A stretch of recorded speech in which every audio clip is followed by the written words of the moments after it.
Aveve chalaw kan alle lajaw le bujo mane kuliah le ase atu kura ko kuliah ya. Nah, nyel ko cetan tola kuri ko do boyos sauria. Acha la tola kuri to kita ko jawa nya. Ya ko ale.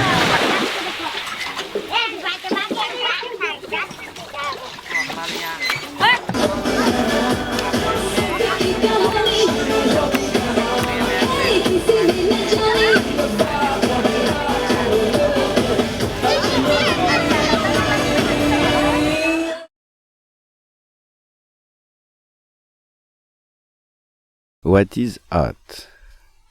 When we fabricate art, what do we do?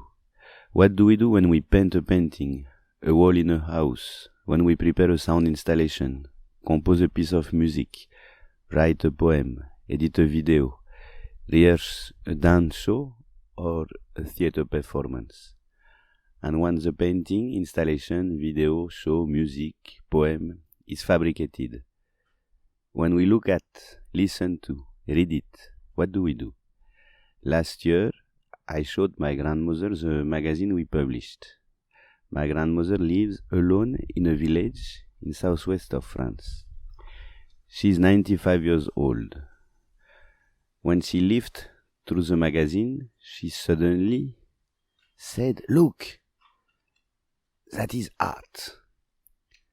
My grandmother had just seen the visual work of an Indian and a French artist. There were other visual works in the magazine, but my grandmother said nothing about them. She only spoke about art for those two. Why?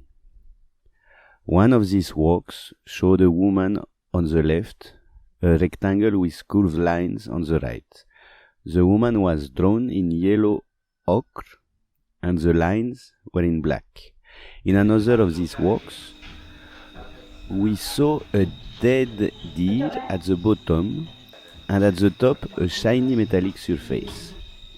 There wasn't just a woman or just a deer, but a woman and lines, a deer and metal.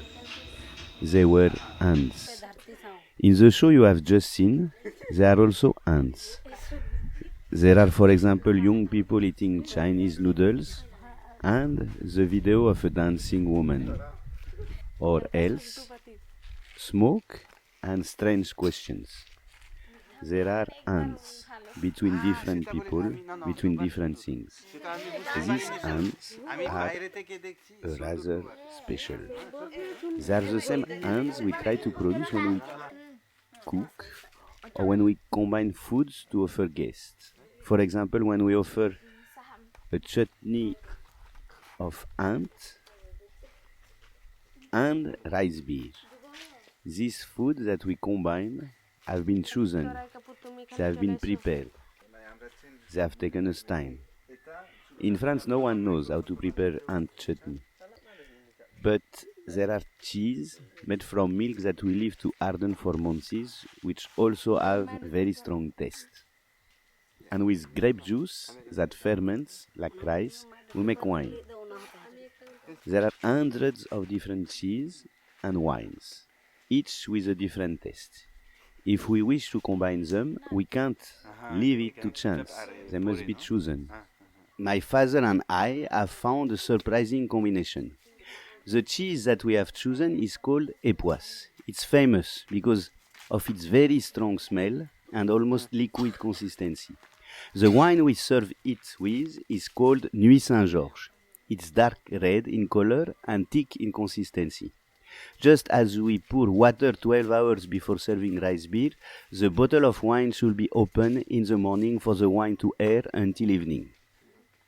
When we taste a spoonful of Époisse, then drink a mouthful of Nuit Saint-Georges, three things happen. We appreciate the bitter taste of the cheese, the dry aroma of the wine, and at that point we discover a third surprising flavor that rises in the middle of the palate, a mild nut taste. This other third flavor is the product of the meeting of the taste of the cheese and the aroma of the wine.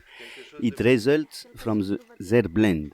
It has nothing to do with the sourish bitterness of the cheese or the prolonged heat of the wine, and it cohabits with them. Here, the and between Epoisse and Nuit Saint-Georges is the taste of a nut. What has happened? There were only two flavors, the cheese, the wine. But when we bring them together, there is a third one, the cheese, the wine, the and between them, the nut taste. Here and now, there is more than what there is. 3 things instead of 2. It's unexpected. And it's wonderful to discover this, to feel it in one mouth, because the end is felt, we experience it first of all in our flesh. It's a taste in the mouth. It's a sensation in the body.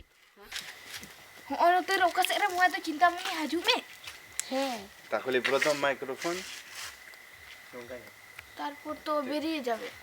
Fabricating art is seeking to produce through the combinations of chosen differences and sensations that cannot be foreseen. Testing art is seeking to fulfill in the combinations of differences and sensations that we did not expect, that we did not know existed. Art is what invites us, what gives us a desire to feel differently, to feel that here and now there is always more than what there is.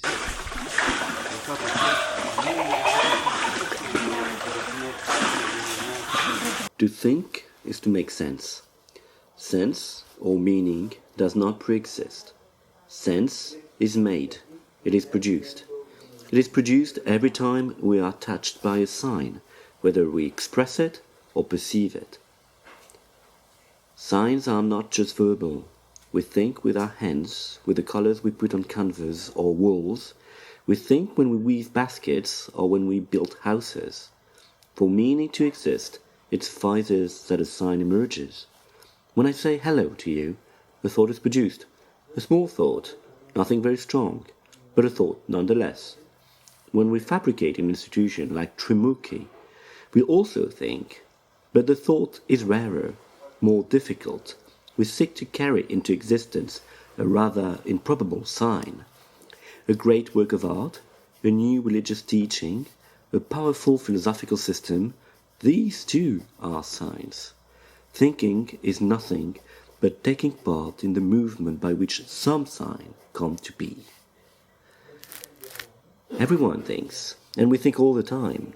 We think when we move around, when the paths around us in the city or between the fields produce meaning without us having to think about them. Thought is not necessarily conscious. It is not even necessarily human. The meaning that inhabits forest is not in the minds of people. It is outside, in the world surrounding them. It makes sense for the tree to take its odd position because it gets more light. Sometimes we are conscious, which only means that we think a thought that thinks itself without us. But there is another meaning to the word thought, a more active meaning. It's when we are taken away within the effort involved for a new sign to emerge, to make its place in the world. This is not necessarily deliberate. Sometimes we don't realize that we're making an effort or that something difficult is in the process of taking place within us. But something new arrives, a new sign. This is rare. Usually we content ourselves with repeating signs and meaning is produced only because contexts vary.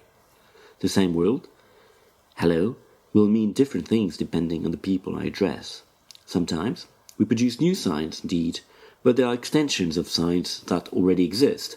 For example, the word uninventable does not really exist, but I can invent it precisely.